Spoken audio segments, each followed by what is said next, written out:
Consigne, exercice 1. Vous allez entendre 2 fois un enregistrement sonore de 2 minutes 30 environ. Vous aurez tout d'abord 1 minute pour lire les questions. Puis vous écouterez une première fois l'enregistrement. Vous aurez ensuite 3 minutes pour commencer à répondre aux questions.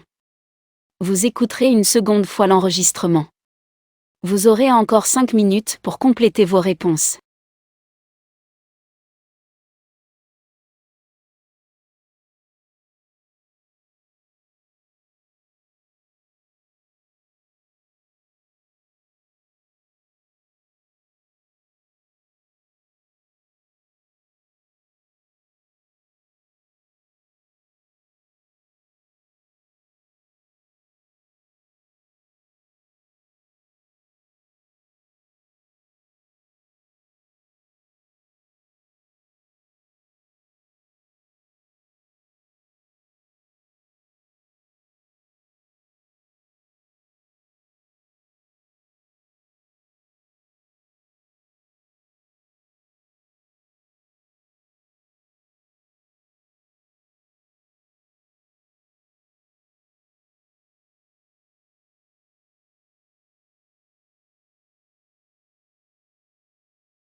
Située en plein centre-ville de Tours, la résidence Domitis Cœur de Loire accueille actuellement 80 résidents âgés en moyenne de 90 ans.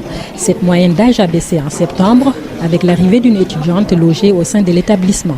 Camille Seyette, directrice de la résidence. Pour l'instant, nous avons fait le choix de commencer avec une étudiante, voir comment cela va se passer et en fonction, peut-être l'année prochaine, prendre un deuxième étudiant. Il est un peu plus de midi, des résidents déjeunent au restaurant situé au premier étage. L'étudiante peut également y manger, comme l'indique la directrice. Pour les étudiants, ça va être principalement le soir qu'ils vont dîner avec les résidents, parce que le midi, ils ont souvent les cours, voilà, donc il faut leur laisser aussi un petit peu de temps pour qu'ils travaillent. Mais c'est possible qu'ils viennent. Par exemple, là, Kimberley que nous accueillons, le vendredi, elle a cours uniquement le matin. Et effectivement, à partir de midi, elle est disponible, donc elle peut venir déjeuner avec les résidents. Kimberley Aïssani, étudiante en première année de licence en langue étrangère appliquée, est la première bénéficiaire du programme dans cette résidence. J'étais sur Limoges avant et du coup c'est agréable de pouvoir être dans une résidence comme ça. Il y a toujours quelqu'un 24 heures sur 24, donc c'est rassurant. Je pense qu'en tant qu'étudiant, c'est parfois compliqué de trouver un emploi parce que des fois on nous demande une expérience qui n'est pas forcément facile à acquérir, alors que là on nous donne vraiment l'opportunité de nous faire une expérience et en même temps ça nous apporte beaucoup sur le plan personnel. En échange d'un logement, Kimberley doit donner de son temps aux seniors, comme l'explique Camille Seyette. Ça peut être pour les accompagner dans des démarches administratives, par exemple, les accompagner vraiment dans le quotidien, comme aider à faire les courses, aider au niveau des ordinateurs. Elle maintient vraiment un lien social et elle contribue vraiment à l'amélioration de l'ambiance générale de la résidence. Très satisfaite de son logement, Kimberley nous fait visiter son studio. Merci de nous accueillir chez vous. Oui, alors ici il y a les toilettes, là la cuisine. D'accord. Voilà, qui est tout équipé, donc c'est bien. Là, la pièce principale, avec un petit balcon plus loin. Et juste derrière vous, il y a la salle de bain. C'est hyper lumineux, donc c'est très appréciable. Quand elle n'a pas cours, Kimberley rend service aux seniors. Pour cette octogénaire, la présence d'une étudiante dans la résidence est très utile. Les personnes âgées qui sont seules, c'est très triste. Ça va apporter un peu de jeunesse, ça fait du bien. À ce jour, 30 sur 120 résidences Domitis en France participent déjà au programme Génération Partage.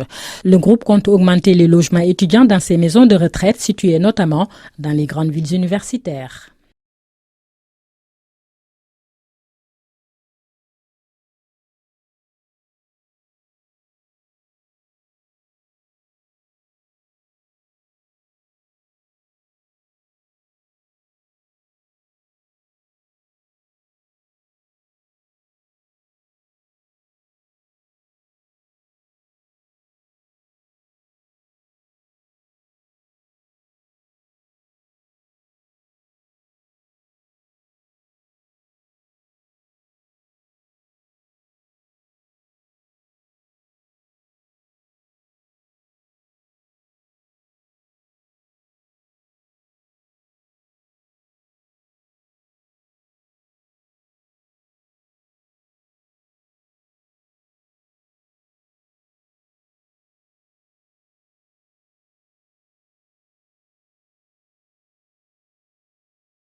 Située en plein centre-ville de Tours, la résidence de Métis Cœur de Loire accueille actuellement 80 résidents âgés en moyenne de 90 ans.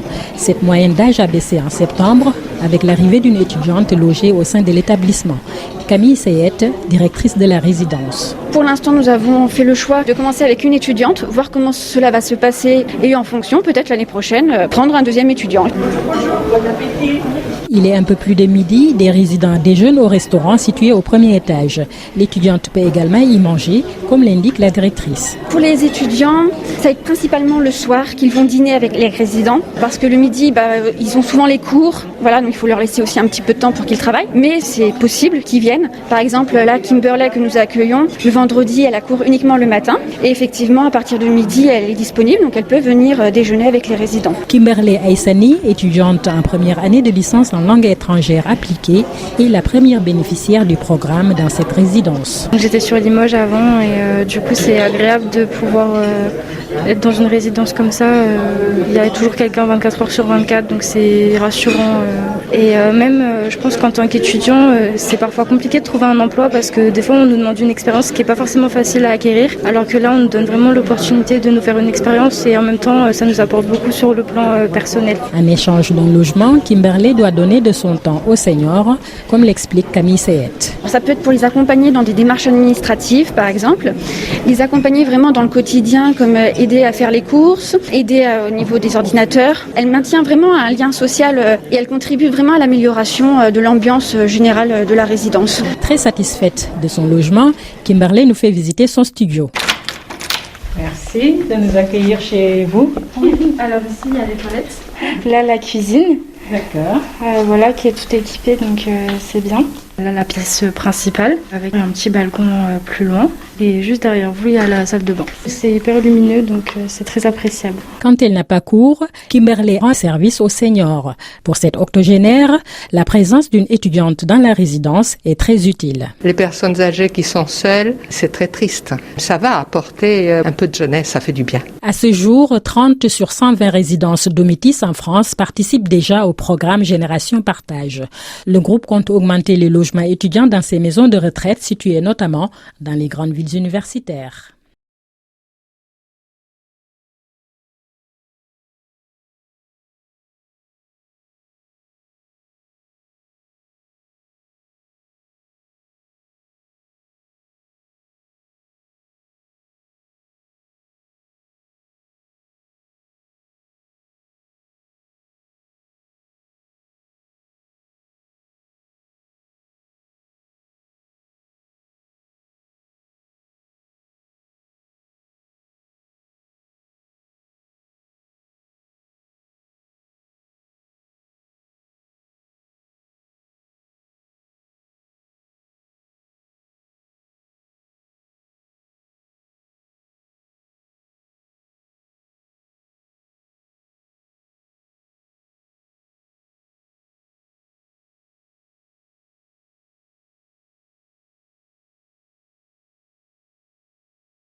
Consigne, exercice 2. Vous aurez tout d'abord une minute pour lire les questions. Puis vous écouterez une première fois l'enregistrement. Concentrez-vous sur le document. Ne cherchez pas à prendre de notes. Vous aurez ensuite 3 minutes pour commencer à répondre aux questions. Vous écouterez une deuxième fois l'enregistrement. Vous aurez encore 5 minutes pour compléter vos réponses.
La création, c'est vital pour moi.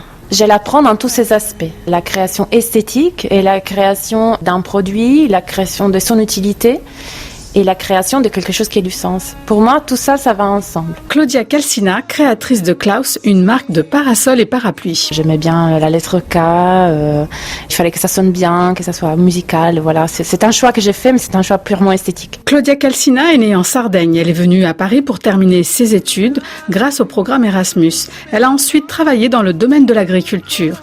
Après avoir déménagé à Bordeaux, c'est en 2017 qu'elle se reconvertit et qu'elle lance Klaus. Très attachée aux valeurs écologiques, la créatrice s'engage bien au-delà de la fabrication européenne des parapluies et parasols commercialisés par sa marque. On sait dans quelles conditions c'est fait. On sait qu'en Europe, il y a un socle commun des droits des travailleurs qui garantit quand même des droits fondamentaux qui sont importants pour moi. On paye les prix justes à ces fabricants. On valorise l'artisanat, on valorise les savoir-faire locaux. On réduit du coup les émissions de CO2. Sur 3/4 de nos produits, on fait des impressions qui sont labellisées Imprime Vert. La responsabilité, moi, ne s'arrête pas au moment où je vends le produit. Je ne vends pas un produit qui demain, je sais très bien, ça deviendra un déchet. Non, c'est trop facile. Là, c'est toute la société qui paye et c'est pas juste. Pour concevoir des produits qui abritent du soleil ou de la pluie, l'attention portée au choix des matières est indispensable. Je travaille sur des produits qui sont spécifiques. Ce sont des produits qui sont exposés aux rayons UV, à la pluie, donc à la moisissure. Lorsque j'ai créé Klaus, j'ai dû en même temps créer une filière consacrée uniquement à la marque, tout simplement aller chercher les fabricants textiles qui pouvaient suivre le projet, qui pouvaient être à même de me fournir à la fois un textile qui soit technique, mais aussi doux au toucher. Toutes ces choses-là, il fallait les trouver et les marier dans un même produit. Non seulement l'esthétique, la fonctionnalité, mais aussi l'impact. Un polyester recyclé aujourd'hui est beaucoup plus écologique qu'un coton ou un polyester vierge également. Donc c'était aussi un défi pour moi. Retrouvez Claudia Calcina et Klaus sur rfi.fr, chronique 100% création et en podcast.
La création, c'est vital pour moi.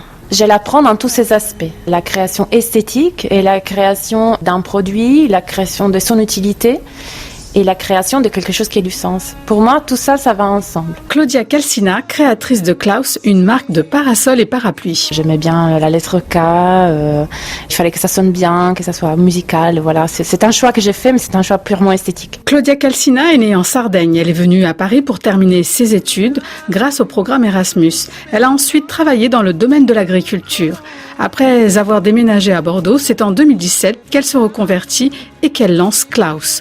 Très attachée aux valeurs écologiques, la créatrice s'engage bien au-delà de la fabrication européenne des parapluies et parasols commercialisés par sa marque. On sait dans quelles conditions c'est fait. On sait qu'en Europe, il y a un socle commun des droits des travailleurs qui garantit quand même des droits fondamentaux qui sont importants pour moi.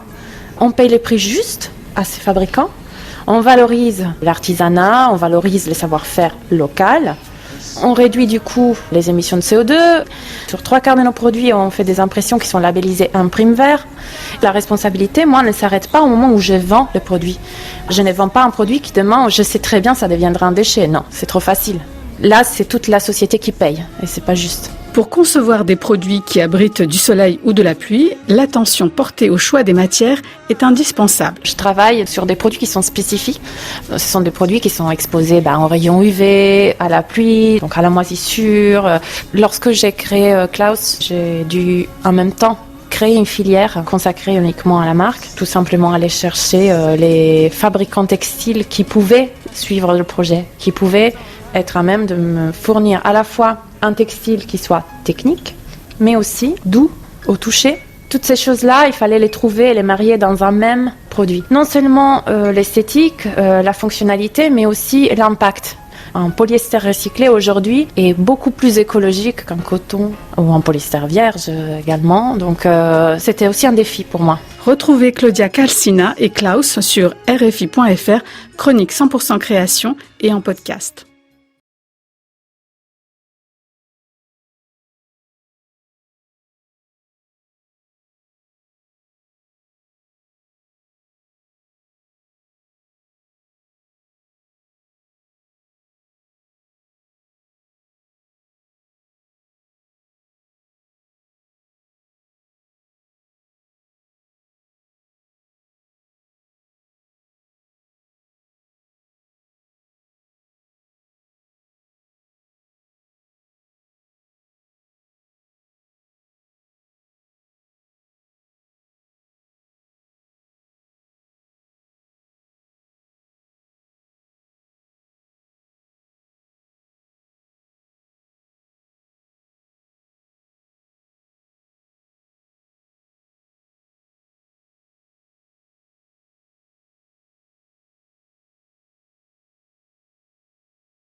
Consigne, exercice 3.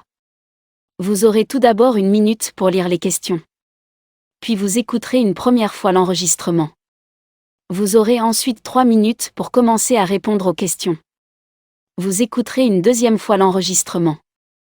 Vous aurez encore 5 minutes pour compléter vos réponses.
Alors, consommer moins et mieux, ça demande du temps et de l'argent, c'est ce qu'on entend souvent. Je vous propose d'écouter le témoignage de Mélanie. Elle a 40 ans, 2 enfants en bas âge.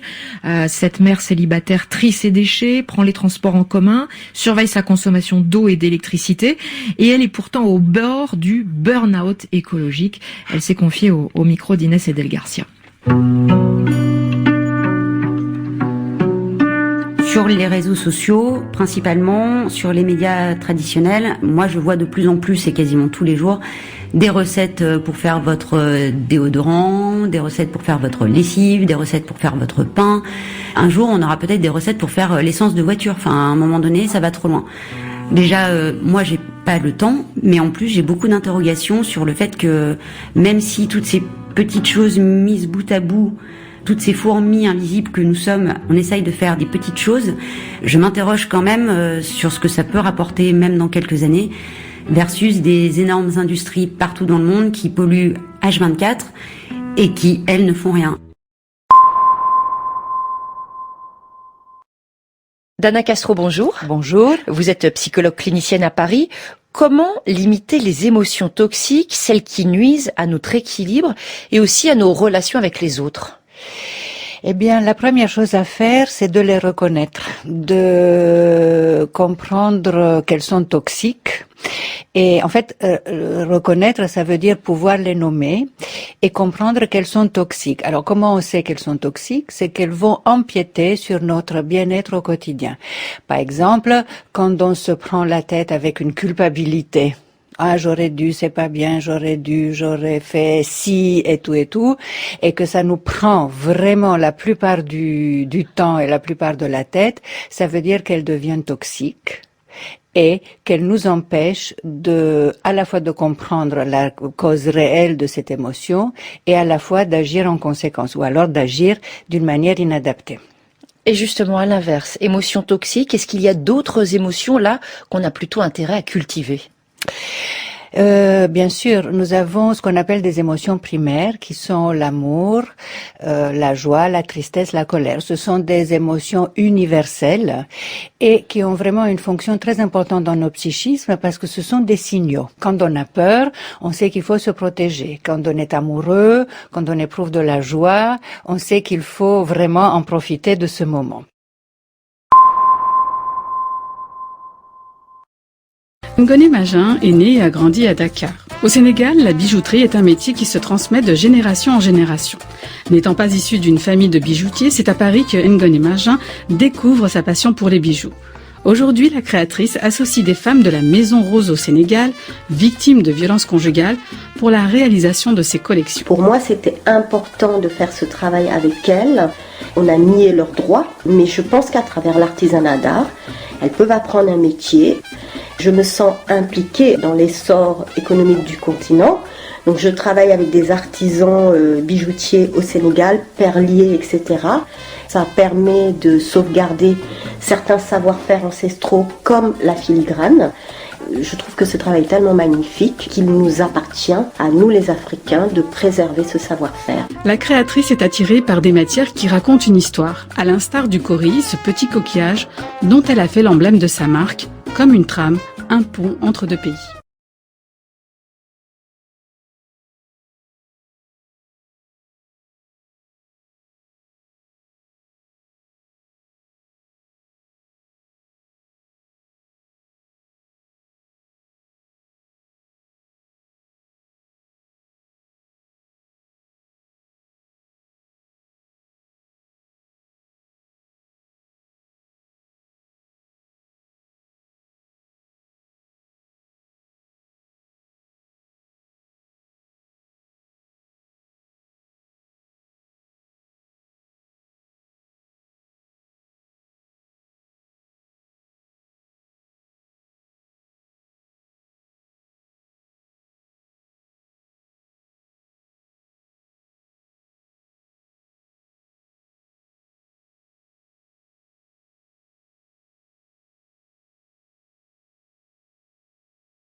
Alors, consommer moins et mieux, ça demande du temps et de l'argent, c'est ce qu'on entend souvent. Je vous propose d'écouter le témoignage de Mélanie. Elle a 40 ans, 2 enfants en bas âge. Cette mère célibataire trie ses déchets, prend les transports en commun, surveille sa consommation d'eau et d'électricité. Et elle est pourtant au bord du burn-out écologique. Elle s'est confiée au micro d'Inès Edel Garcia.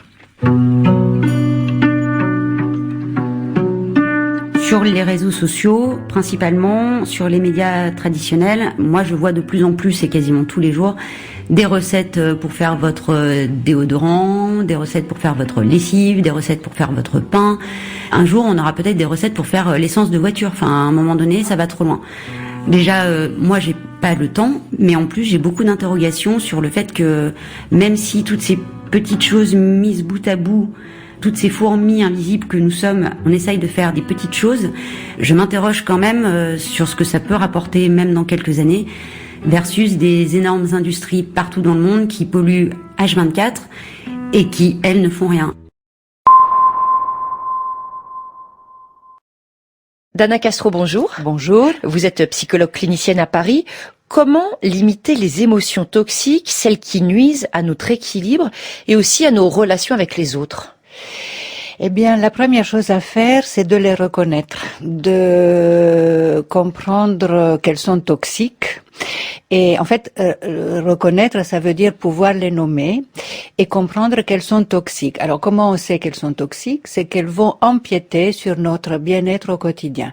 Par exemple, quand on se prend la tête avec une culpabilité, ah, j'aurais dû, c'est pas bien, j'aurais fait ci et tout, et que ça nous prend vraiment la plupart du temps et la plupart de la tête, ça veut dire qu'elles deviennent toxiques et qu'elles nous empêchent à la fois de comprendre la cause réelle de cette émotion et à la fois d'agir en conséquence, ou alors d'agir d'une manière inadaptée. Et justement, à l'inverse, émotions toxiques, est-ce qu'il y a d'autres émotions là qu'on a plutôt intérêt à cultiver? Bien sûr, nous avons ce qu'on appelle des émotions primaires qui sont l'amour, la joie, la tristesse, la colère. Ce sont des émotions universelles et qui ont vraiment une fonction très importante dans nos psychismes parce que ce sont des signaux. Quand on a peur, on sait qu'il faut se protéger. Quand on est amoureux, quand on éprouve de la joie, on sait qu'il faut vraiment en profiter de ce moment. Ngoné Magin est né et a grandi à Dakar. Au Sénégal, la bijouterie est un métier qui se transmet de génération en génération. N'étant pas issu d'une famille de bijoutiers, c'est à Paris que Ngoné Magin découvre sa passion pour les bijoux. Aujourd'hui, la créatrice associe des femmes de la Maison Rose au Sénégal, victimes de violences conjugales, pour la réalisation de ses collections. Pour moi, c'était important de faire ce travail avec elles. On a nié leurs droits, mais je pense qu'à travers l'artisanat d'art, elles peuvent apprendre un métier. Je me sens impliquée dans l'essor économique du continent. Donc je travaille avec des artisans bijoutiers au Sénégal, perliers, etc. Ça permet de sauvegarder certains savoir-faire ancestraux comme la filigrane. Je trouve que ce travail est tellement magnifique qu'il nous appartient, à nous les Africains, de préserver ce savoir-faire. La créatrice est attirée par des matières qui racontent une histoire, à l'instar du cori, ce petit coquillage dont elle a fait l'emblème de sa marque, comme une trame, un pont entre deux pays.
Située en plein centre-ville de Tours, la résidence de Métis Cœur de Loire accueille actuellement 80 résidents âgés en moyenne de 90 ans.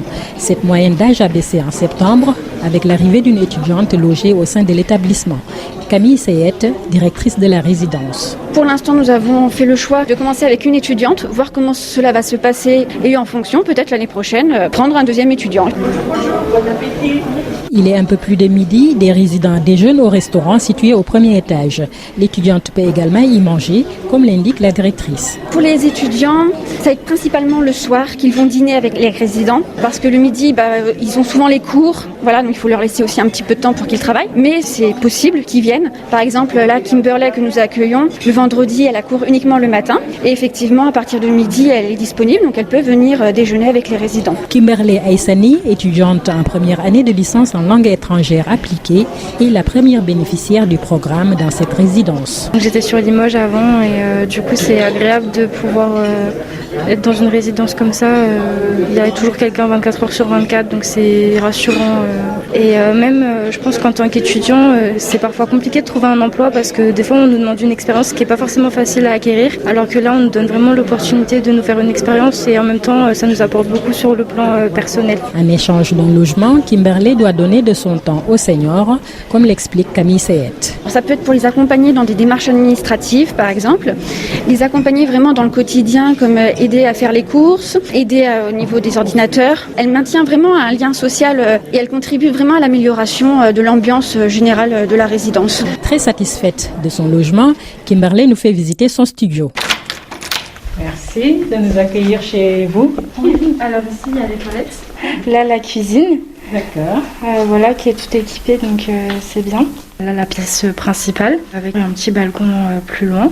Et juste derrière vous, il y a la salle de bain. C'est hyper lumineux, donc c'est très appréciable. Quand elle n'a pas cours, Kimberley rend service aux seniors. Pour cette octogénaire, la présence d'une étudiante dans la résidence est très utile. Les personnes âgées qui sont seules, c'est très triste. Ça va apporter un peu de jeunesse, ça fait du bien. À ce jour, 30 sur 120 résidences Domitis en France participent déjà au programme Génération Partage. Le groupe compte augmenter les logements étudiants dans ces maisons de retraite situées notamment dans les grandes villes universitaires. La création, c'est vital pour moi. Je la prends dans tous ses aspects. La création esthétique et la création d'un produit, la création de son utilité et la création de quelque chose qui ait du sens. Pour moi, tout ça, ça va ensemble. Claudia Calcina, créatrice de Klaus, une marque de parasols et parapluies. J'aimais bien la lettre K, il fallait que ça sonne bien, que ça soit musical, voilà. C'est un choix que j'ai fait, mais c'est un choix purement esthétique. Claudia Calcina est née en Sardaigne. Elle est venue à Paris pour terminer ses études grâce au programme Erasmus. Elle a ensuite travaillé dans le domaine de l'agriculture. Après avoir déménagé à Bordeaux, c'est en 2017 qu'elle se reconvertit et qu'elle lance Klaus. Très attachée aux valeurs écologiques, la créatrice s'engage bien au-delà de la fabrication européenne des parapluies et parasols commercialisés par sa marque. On sait dans quelles conditions c'est fait. On sait qu'en Europe, il y a un socle commun des droits des travailleurs qui garantit quand même des droits fondamentaux qui sont importants pour moi. On paye les prix justes à ces fabricants. On valorise l'artisanat, on valorise le savoir-faire local. On réduit du coup les émissions de CO2. Sur 3/4 de nos produits, on fait des impressions qui sont labellisées Imprime Vert. La responsabilité, moi, ne s'arrête pas au moment où je vends le produit. Je ne vends pas un produit qui demain, je sais très bien, ça deviendra un déchet. Non, c'est trop facile. Là, c'est toute la société qui paye et c'est pas juste. Pour concevoir des produits qui abritent du soleil ou de la pluie, l'attention portée au choix des matières est indispensable. Je travaille sur des produits qui sont spécifiques. Ce sont des produits qui sont exposés en rayon UV, à la pluie, donc à la moisissure. Lorsque j'ai créé Klaus, j'ai dû en même temps créer une filière consacrée uniquement à la marque, tout simplement aller chercher les fabricants textiles qui pouvaient suivre le projet, qui pouvaient être à même de me fournir à la fois un textile qui soit technique, mais aussi doux au toucher. Toutes ces choses-là, il fallait les trouver et les marier dans un même produit. Non seulement l'esthétique, la fonctionnalité, mais aussi l'impact. Un polyester recyclé aujourd'hui est beaucoup plus écologique qu'un coton ou un polyester vierge également. Donc c'était aussi un défi pour moi. Retrouvez Claudia Calcina et Klaus sur rfi.fr, chronique 100% création et en podcast. Alors, consommer moins et mieux, ça demande du temps et de l'argent, c'est ce qu'on entend souvent. Je vous propose d'écouter le témoignage de Mélanie. Elle a 40 ans, 2 enfants en bas âge.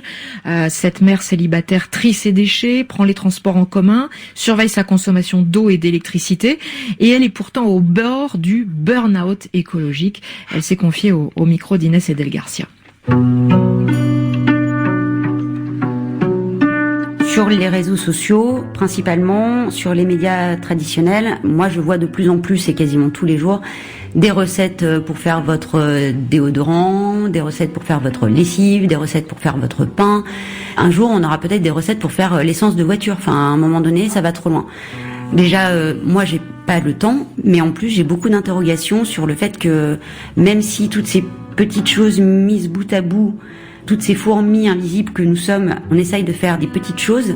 Je m'interroge quand même sur ce que ça peut rapporter, même dans quelques années, versus des énormes industries partout dans le monde qui polluent H24 et qui, elles, ne font rien. Dana Castro, bonjour. Bonjour. Vous êtes psychologue clinicienne à Paris. Comment limiter les émotions toxiques, celles qui nuisent à notre équilibre et aussi à nos relations avec les autres ? Eh bien, la première chose à faire, c'est de les reconnaître, de comprendre qu'elles sont toxiques. Et en fait, reconnaître, ça veut dire pouvoir les nommer et comprendre qu'elles sont toxiques. Alors, comment on sait qu'elles sont toxiques? C'est qu'elles vont empiéter sur notre bien-être au quotidien. Par exemple, quand on se prend la tête avec une culpabilité, ah, j'aurais dû, c'est pas bien, j'aurais dû, j'aurais fait ci et tout, et que ça nous prend vraiment la plupart du temps et la plupart de la tête, ça veut dire qu'elles deviennent toxiques et qu'elles nous empêchent à la fois de comprendre la cause réelle de cette émotion et à la fois d'agir en conséquence, ou alors d'agir d'une manière inadaptée. Et justement, à l'inverse, émotions toxiques, est-ce qu'il y a d'autres émotions là qu'on a plutôt intérêt à cultiver ? Bien sûr, nous avons ce qu'on appelle des émotions primaires qui sont l'amour, la joie, la tristesse, la colère. Ce sont des émotions universelles et qui ont vraiment une fonction très importante dans nos psychismes parce que ce sont des signaux. Quand on a peur, on sait qu'il faut se protéger. Quand on est amoureux, quand on éprouve de la joie, on sait qu'il faut vraiment en profiter de ce moment. Ngoné Magin est né et a grandi à Dakar. Au Sénégal, la bijouterie est un métier qui se transmet de génération en génération. N'étant pas issu d'une famille de bijoutiers, c'est à Paris que Ngoné Magin découvre sa passion pour les bijoux. Aujourd'hui, la créatrice associe des femmes de la Maison Rose au Sénégal, victimes de violences conjugales, pour la réalisation de ses collections. Pour moi, c'était important de faire ce travail avec elles. On a nié leurs droits, mais je pense qu'à travers l'artisanat d'art, elles peuvent apprendre un métier. Je me sens impliquée dans l'essor économique du continent. Donc je travaille avec des artisans bijoutiers au Sénégal, perliers, etc. Ça permet de sauvegarder certains savoir-faire ancestraux comme la filigrane. Je trouve que ce travail est tellement magnifique qu'il nous appartient, à nous les Africains, de préserver ce savoir-faire. La créatrice est attirée par des matières qui racontent une histoire, à l'instar du cori, ce petit coquillage dont elle a fait l'emblème de sa marque, comme une trame, un pont entre deux pays.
Thank you for watching our video.